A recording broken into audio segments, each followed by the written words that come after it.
नमस्कार, उत्तराखंड की खबरों में आप सभी का बहुत बहुत स्वागत है और मैं हूं आपके साथ वैष्णो सोनी। वक्त चला बुलेटिन का, शुरुआत करेंगे खबरों के सिलसिले की। सीएम पुष्कर सिंह धामी ने सोमवार को मुख्यमंत्री कैंप कार्यालय से जोशीमठ के प्रभावित क्षेत्र के लिए राहत सामग्री के वाहनों का फ्लैग ऑफ किया।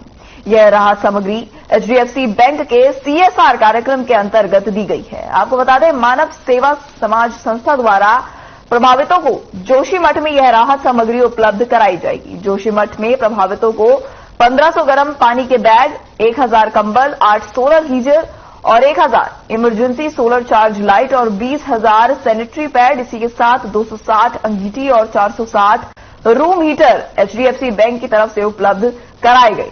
सीएम धामी ने इस सहयोग के लिए एचडीएफसी बैंक और मानव सेवा समाज संस्थान का आभार व्यक्त किया है। सीएम ने कहा कि जोशीमठ के प्रभावितों को पुनर्वास और सारी व्यवस्थाएं व्यवस्थित तरीके से मिले, इसके लिए सरकार निरंतर कार्य कर रही है।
यात्रा आगामी 22 अप्रैल से शुरू हो रही है, जिसको लेकर तैयारियां भी लगभग शुरू हो चुकी हैं। आपको बता दें, यात्रा की सभी तैयारियों को अंतिम रूप दिया जा रहा है। इसी सबके बीच मुख्यमंत्री पुष्कर सिंह धामी ने पर्यटन विभाग के साथ बैठक की और ये भी बताया कि चारधाम यात्रा को लेकर काफी पहले से ही तैयारियां शुरू कर दी गई थी और सुव्यवस्थित यात्रा के लिए सभी प्रयास भी किए जा रहे हैं। सभी विभागों से लगातार कोऑर्डिनेशन किया जा रहा है। साथ ही चारधाम महापंचायत की तमाम आशंकाओं को लेकर कहा कि चारधाम महापंचायत की जो मांगे हैं, उसके तहत बाहर से आने वाले लोगों को सभी सुविधाएं मुहैया कराई जाएंगी। उसी के तहत काम भी किया जा रहा है। साथ ही उन्होंने ये भी बताया कि 22 अप्रैल अक्षय तृतीया के खास मौके पर दिन में 12:41 पर यमुनोत्री धाम के कपाट खुल जाएंगे। वहीं बद्रीनाथ धाम के कपाट 27 अप्रैल और केदारनाथ धाम के कपाट 25 अप्रैल को खोले जाएंगे, जिसको लेकर चारधाम यात्रा की तैयारियों को 15 अप्रैल तक पूरा करने के निर्देश दिए गए हैं।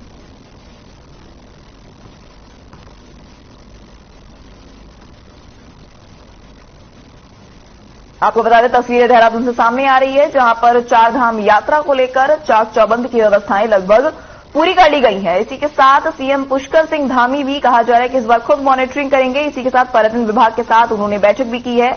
वहीं बताया जा रहा है कि 22 अप्रैल से चारधाम यात्रा शुरू होगी, जिसमें अब तक कई लोगों ने, लाखों लोगों ने पंजीकरण भी करवा लिए हैं।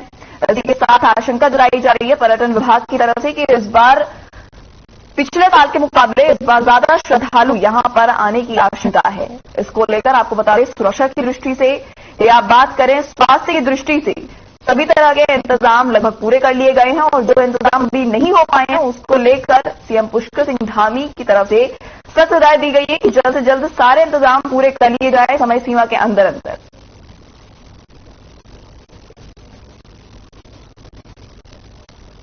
चारधाम यात्रा को लेकर हमारी सभी तैयारियां ऑलमोस्ट इस बार बहुत पहले ही हमने शुरू कर दी है। जो चारधाम की तैयारियां हमारी अंत में आकर होती थी, वो इस बार हमने जनवरी माह से और मैं कहूँ तो नवंबर माह से ही, जैसे ही कपाट बंद हुए थे उसके तुरंत बाद ही हमने करना प्रारंभ कर दिया था और आज भी इसको लेकर सभी विभागों के लिए, मुख्य रूप से पर्यटन विभाग और अन्य विभागों के साथ कोऑर्डिनेशन करने के लिए आज प्रातःकाल भी हमने बैठक करी है।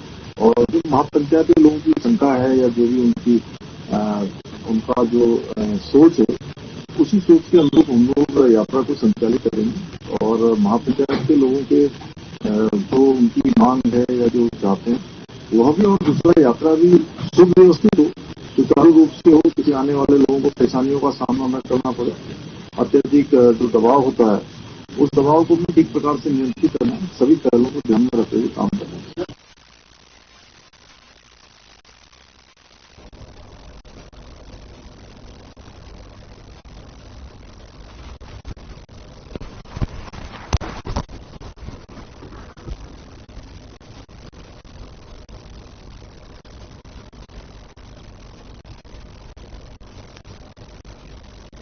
वहीं जमरानी बांध परियोजना को केंद्रीय वित्त मंत्रालय ने प्रधानमंत्री कृषि सिंचाई योजना में शामिल करने के प्रस्ताव को मंजूरी दे दी है। इस पर मुख्यमंत्री पुष्कर सिंह धामी ने प्रधानमंत्री नरेंद्र मोदी का आभार व्यक्त किया है। इसके साथ ही उत्तराखंड में महत्वाकांक्षी जमरानी बांध परियोजना अब जल्द ही आकार लेगी। केंद्रीय जल शक्ति मंत्रालय ने पिछले साल इस परियोजना के लिए प्रधानमंत्री कृषि सिंचाई योजना के तहत 2,584.10 करोड़ रुपए की स्वीकृति प्रदान की थी। इसमें 90% अंशदान केंद्र सरकार और 10% अंशदान राज्य सरकार को देना होगा। गौरतलब है कि इस परियोजना का खाका 1975 में खींचा गया था। 1981 तक वहां बैराज और नहरों के कार्य हुए, लेकिन बांध का निर्माण नहीं हो पाया था।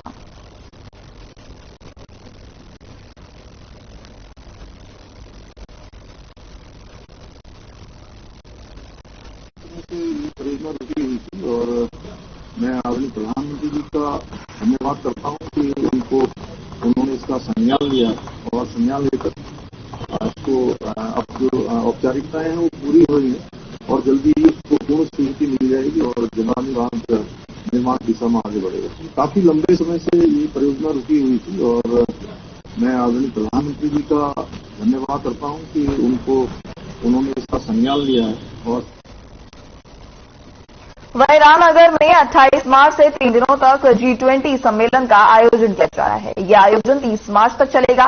इस सम्मेलन में 20 देशों के लोग हिस्सा ले रहे हैं। खालिस्तानी आतंकवादी गुरु पंतवंत सिंह पन्नू ने सम्मेलन से पहले सीएम पुष्कर सिंह धामी को धमकी दी है और कहा है कि उत्तराखंड में उनके संगठनों के लोगों पर मुकदमे दर्ज हुए तो इसके जिम्मेदार सीएम धामी होंगे। इस मामले में सीएम पुष्कर सिंह धामी ने कहा कि इस प्रकार की जो भी चीजें हैं उसको हमारा प्रशासन देख रहा है।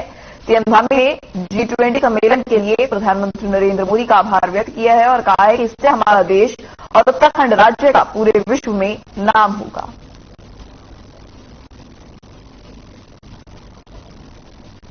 आपको बता दें, आने वाले दिनों में होने वाली G20 सम्मेलन की बैठक को लेकर तमाम तरह की तैयारियां लगभग पूरी कर ली गई हैं। इसी बीच खालिस्तानी आतंकी से सीएम को धमकी मिली है। आपको बता दें, हालांकि सीएम ने इसका पूरा का पूरा भार जो है वो पुलिस प्रशासन पर दे रखा है। सीएम धामी का साफ कहना है कि जो भी ऐसी गतिविधियां हैं इस पर पुलिस प्रशासन लगातार नजर बनाए रखे हुए है और जो भी फैसले लिए जाएंगे लोगों के हित में लिए जाएंगे। इसी के साथ G20 सम्मेलन का आयोजन 28 से 30 मार्च तक होगा, जिसको लेकर आपको बता दें सुरक्षा की दृष्टि से भी सारे इंतजाम लगभग पूरे कर लिए गए हैं। इसी बीच खबर यह भी आई है कि खालिस्तानी आतंकी की तरफ से सीएम पुष्कर सिंह धामी को धमकी भी मिली है, जिसका कोई खास असर सीएम धामी पर देखने को नहीं मिल रहा है।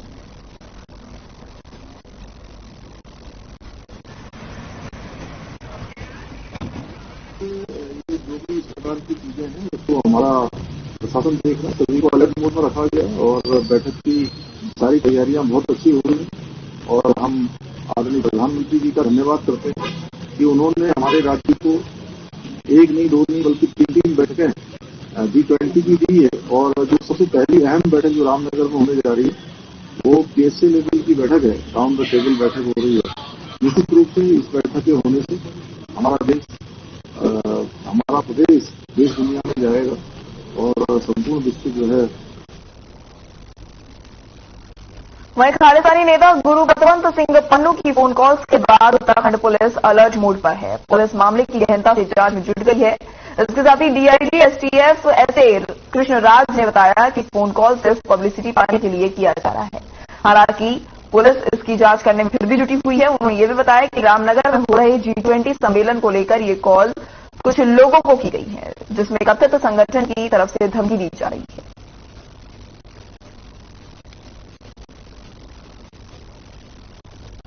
अनलॉफुल एक्टिविटीज प्रिवेंशन एक्ट के तहत जो प्रतिबंधित संगठन सिख फॉर जस्टिस का गुरु पंतवंत पन्नू का एक रिकॉर्डेड मैसेज जो है मीडिया एवं अन्य लोगों को प्राप्त हुआ है। इसलिए जो है इसमें जांच कर रही है। ऐसा लगता है कि ये जो है अभी G20 का जो इवेंट होने वाले रामनगर में उसको लेकर पब्लिसिटी गेन के लिए ये काम किया जा रहा है और उत्तराखंड पुलिस जो है पूरी तरीके से जो है मुस्तैद है और तथा इस टाइप का लोगों को जो भी मकसद है उसका पूरा होने नहीं देंगे। UAPA that is unlawful activities prevention act के तहत जो प्रतिबंधित संगठन सिख फॉर जस्टिस वहीं बागपुर कोतवाली पुलिस G20 को लेकर पूरी तरह से अलर्ट मोड पर दिखाई दे रही है। इसके चलते सीओ भूपेंद्र सिंह भंडारी के नेतृत्व में पुलिस ने दोराहा मार्ग पर फ्लैग मार्च निकाला। वहीं ड्रोन की मदद से आसपास के क्षेत्र की निगरानी भी की गई। आपको बता दें कि रामनगर में होने वाले G20 सम्मेलन को लेकर पुलिस प्रशासन पूरी तरह से अलर्ट बना हुआ है। इसी के चलते बाजपुर सीईओ भूपेंद्र सिंह भंडारी के नेतृत्व में कोतवाल प्रवीण सिंह कोश्यारी और पुलिस टीम ने दोराहा मार्ग पर फ्लैग मार्च निकाला, जहां पुलिस ने सड़क किनारे खड़े वाहनों को लोगों से हटाने की बात कही। इसके साथ ही ड्रोन कैमरों की मदद से आसपास के क्षेत्र की निगरानी भी की जा रही है। इस दौरान कोतवाल प्रवीण सिंह कोश्यारी ने यह बताया कि G20 के लिए चुने गए मार्ग पर पुलिस टीम के साथ फ्लैग मार्च निकाला गया है और लोगों से अपने वाहनों को सड़क के किनारे से हटाने की अपील की गई है।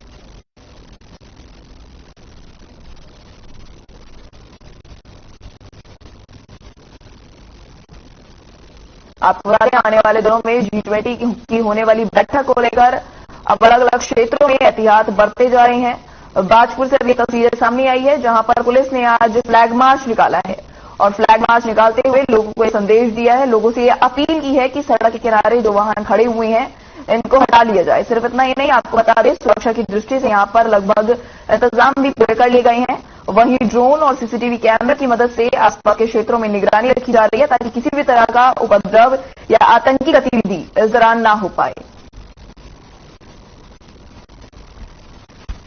जो आवासीय भवन है, व्यवसायिक भवन है, इनकी छतों पे वैसे तो रूफ ऑफ ड्यूटियां भी लगी हैं, लेकिन उसके लिए फिर भी यह है कि उसमें निगरानी की गई ड्रोन कैमरे से। ये प्रतिदिन की जाएगी, छतों पर नजर रखेंगे ताकि कोई अवांछनीय तत्व किसी छत का इस्तेमाल न करें। फ्लैग मार्च निकाल के अपील ये की गई है कि जो वीआईपी रूट है इसको साफ रखेंगे सभी लोग। जो अतिक्रमण वगैरह था, अस्थायी अतिक्रमण, वो सब हटा दिया गया। रामनगर में 28 से 30 मार्च तक G20 का सम्मेलन होना है जो होने वाला है। ऐसे में प्रशासन पंतनगर एयरपोर्ट से रामनगर तक के रूट पर सौंदर्यकरण का काम युद्ध स्तर पर कर रहा है, लेकिन सड़क के बीचों बीच लगाए जा रहे फूल के पेड़ और शोभादारा पेड़ों को अराजक तत्व चोरी कर रहे हैं। सिर्फ इतना ही नहीं, सड़क किनारे लगाए गए सोलर पैनल पर भी अज्ञात चोरों ने हाथ साफ कर दिया है। अब मामले को गंभीरता से लेते हुए जिलाधिकारी के निर्देश पर जनपद पुलिस ने अज्ञातों के खिलाफ मुकदमा दर्ज किया है। जिलाधिकारी युगल किशोर पंत ने बताया कि संबंधित ठेकेदार ने बताया है कि सड़क के डिवाइडर में लगाए जा रहे फूल और शोभादार पौधों की चोरी हो रही है, जिसे देखते हुए पुलिस प्रशासन को अज्ञात के खिलाफ मुकदमा दर्ज करने के निर्देश दिए गए हैं।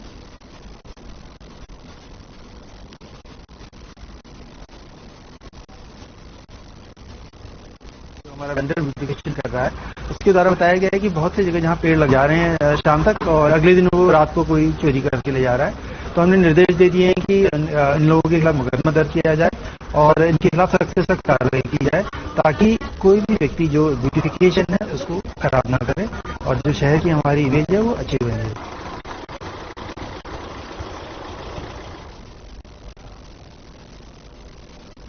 उत्तराखंड के परिवहन मंत्री चरण राम दास ने बागेश्वर के गरुड़ क्षेत्र की रेखा पांडे से फोन पर बात करते हुए उन्हें शुभकामनाएं दी। रेखा पांडे बागेश्वर जिले के गरुड़ क्षेत्र के भेसा की रहने वाली है। रेखा पिछले 2 महीने से टैक्सी ड्राइवर का काम कर रही हैं और रानीखेत से हल्द्वानी डेली सर्विस टैक्सी चलाती हैं। परिवहन मंत्री ने कहा कि स्वरोजगार की ओर महिलाओं के बढ़ते कदम के लिए रेखा अपने आप में एक मिसाल है। आपको बता दें कि रेखा पांडे उत्तराखंड की पहली महिला टैक्सी ड्राइवर हैं। रेखा ने विकट परिस्थितियों में भी हिम्मत नहीं हारी और आज वो सबके लिए आदर्श बन रही हैं।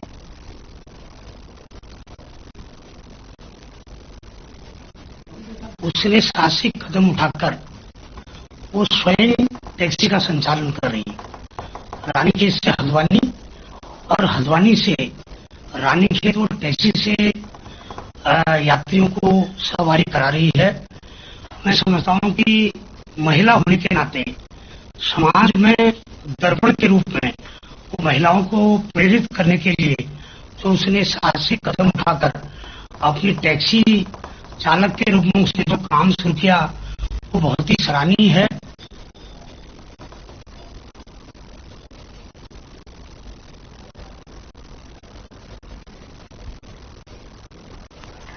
वहीं अल्मोड़ा पहुंचे पूर्व राज्यपाल भगत सिंह कोश्यारी का सर्किट हाउस में भाजपा कार्यकर्ताओं ने जोरदार स्वागत किया। इस दौरान उन्होंने कार्यकर्ताओं के साथ बैठक की, जिसमें भाजपा के पदाधिकारी और कार्यकर्ता ने शिरकत की। मीडिया से बातचीत करते हुए उन्होंने कहा कि महाराष्ट्र के मॉडल में लागू करने का प्रयास किया जाएगा। आपको बता दें कि प्रधानमंत्री ने आने वाले दशक उत्तराखंड के थीम मुख्यमंत्री पुष्कर सिंह धामी के नेतृत्व में सरकार होगा।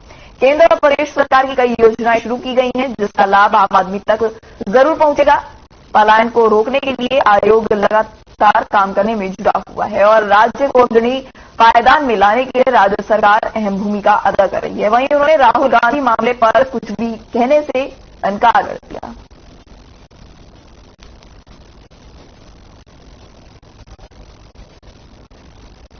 वो रोकेंगे। आपने ध्यान होगा हमारे पिछले मुख्यमंत्री ने पलायन आयोग भी बनाया, जिसने स्टडी भी कर रखी है। तो मेरा यह अनुभव आ रहा है कि यहाँ अनेक लोग, अब हमारे युवा लोग मुंबई दिल्ली छोड़ करके आ रहे हैं और वो यहाँ बागवानी कर रहे हैं। कोई सेब लगा रहा है, कोई केवी लगा रहा है, कोई मछली पाल रहा है। तो मैं यहाँ केवल इसलिए कि प्रधानमंत्री का सपना है कि उत्तराखंड आत्मनिर्भर बने, देश आत्मनिर्भर बने।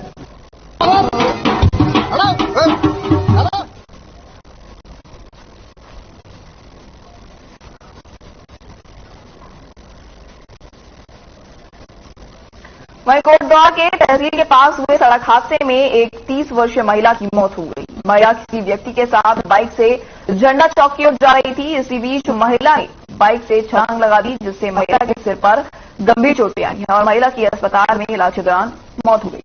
बताया जा रहा है कि महिला की हाल ही में शादी हुई थी, जिसके बाद महिला कुछ दिनों के लिए अपने मायके आई हुई थी। वहीं पूरी घटना का वीडियो भी सीसीटीवी में कैद हो गया है। फिलहाल पुलिस ने मुकदमा दर्ज कर जांच पड़ताल शुरू कर दी है।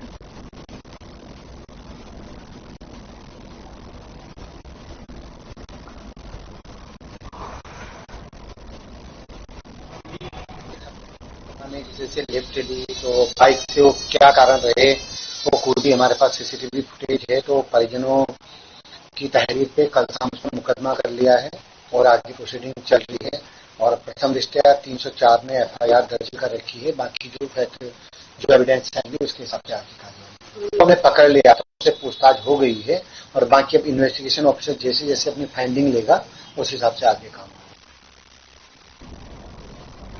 वहीं रुड़की के भगवानपुर थाना क्षेत्र के सिसोना गांव में 7 दिनों से लापता आफ्ताब हुसैन के परिजनों का रो रो कर बुरा हाल है। परिजनों का कहना है कि बेटी की गुमशुदगी की रिपोर्ट भगवानपुर थाने में दर्ज कराई गई थी, लेकिन अभी तक इस मामले में पुलिस के हाथ खाली हैं। तो वहीं दूसरी तरफ पुलिस का कहना है कि मामले की जांच लगातार जारी है। जैसे ही आफ्ताब का कुछ पता चलेगा तो वो तुरंत परिजनों को सूचित करेंगे।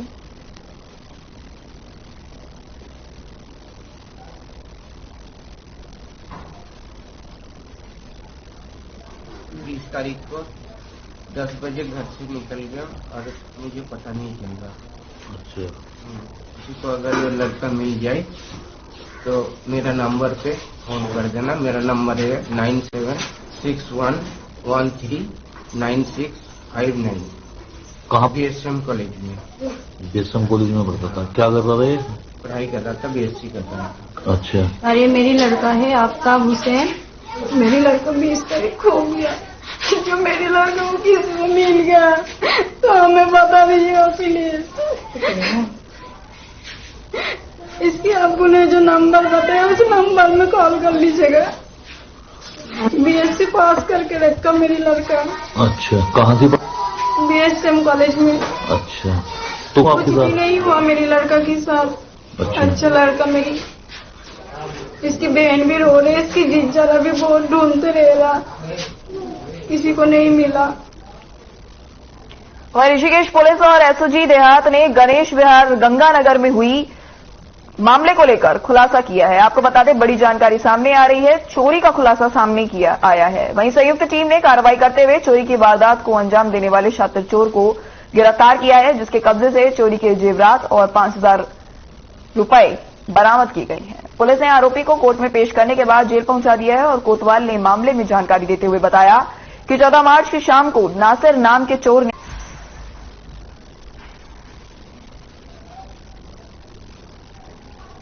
वहीं जिले के वरिष्ठ पुलिस अधीक्षक मंजुनाथ टीसी के निर्देशन में पुलिस टीम ने 136 नशे के इंजेक्शनों के साथ 2 युवकों को गिरफ्तार किया है। आपको बता दें, SSP Udham Singh Nagar doctor Manjunath TC के निर्देशन में पुलिस टीम ने नशे के विरुद्ध अभियान के तहत एसपी काशीपुर अभय सिंह और सीओ वंदना शर्मा के संयुक्त निर्देशन में प्रभारी निरीक्षक मनोज रतूड़ी के नेतृत्व में सरकारी अस्पताल के पीछे बाग में 2 शातिर नशा तस्करों को गिरफ्तार किया है, जिनके कब्जे से 136 नशीले इंजेक्शन बरामद किए गए हैं। वहीं पूछताछ करने के बाद अभियुक्तों ने बताया कि उक्त नशे के इंजेक्शन काशीपुर के मेडिकल स्टोर से बिना किसी डॉक्टर की सलाह और पर्ची के खरीद कर लाती थी और उन्हें ऊंचे दामों में नशे के आदी लोगों को बेच देती हैं।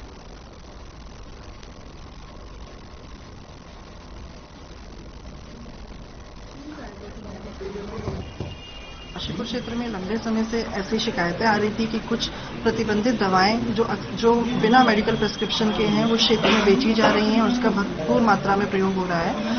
इसी क्रम में कटोरा ताल चौकी इंचार्ज एसआई नवीन बुधानी द्वारा शाम को चेकिंग के दौरान सरकारी अस्पताल के पीछे बाग में 2 युवकों को पकड़ा गया है, जिनके नाम है आदिल और विशाल। इन दोनों युवकों के पास से 136 ऐसे प्रतिबंधित दवाइयां मिली हैं इंजेक्शन के रूप में, जो कि प्रतिबंधित हैं। और जब इनसे पूछा गया तो इनके द्वारा 2 अन्य मेडिकल स्टोर का नाम लिया गया है और बताया गया है कि ये वहां से सस्ते दामों पे लाकर फिर क्षेत्र के जो नशा करने वाले युवाओं को ऊंची रेट पे ये दवाइयां बेच रहे हैं। वहीं भारतीय कृषि अनुसंधान विवेकानंद अल्मोड़ा में हवाल बाग में अपना 46 कृषि विज्ञान मेले का आयोजन किया गया, जिसमें उत्तराखंड के अनेक जनपदों के किसानों ने भागीदारी ली। वहीं आईसीआर के महानिदेशक सहित अनेक वैज्ञानिकों द्वारा किसानों को वर्तमान की खेती के बारे में भी विस्तृत तौर पर जानकारी दी गई। इस मेले में अनेक संस्थानों द्वारा उत्तराखंड के उत्पादों की प्रदर्शनी लगाई गई। संस्थान के निदेशक डॉक्टर लक्ष्मीकांत ने बताया कि मेले का उद्देश्य किसानों को बीज और खेती के बारे में बताना है। इस दौरान साथ ही नई किस्म के फसलों के बीज के साथ उपलब्ध किया जाता है। आज संस्थान ने 2 नए बीजों का उत्पाद किया है, जिसमें मडुआ और सोयाबीन के बीजों की नई प्रजाति विकसित की गई है।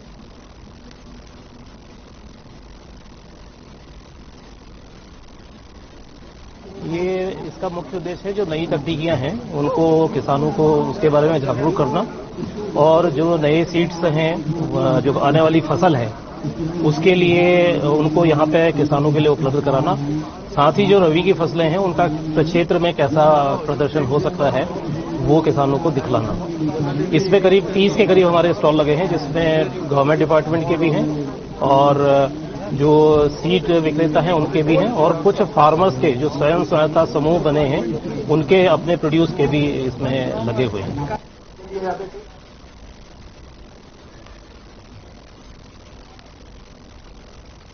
उत्तराखंड की खबरों में फिलहाल इतना ही। मुझे दीजिए इजाजत। नमस्कार।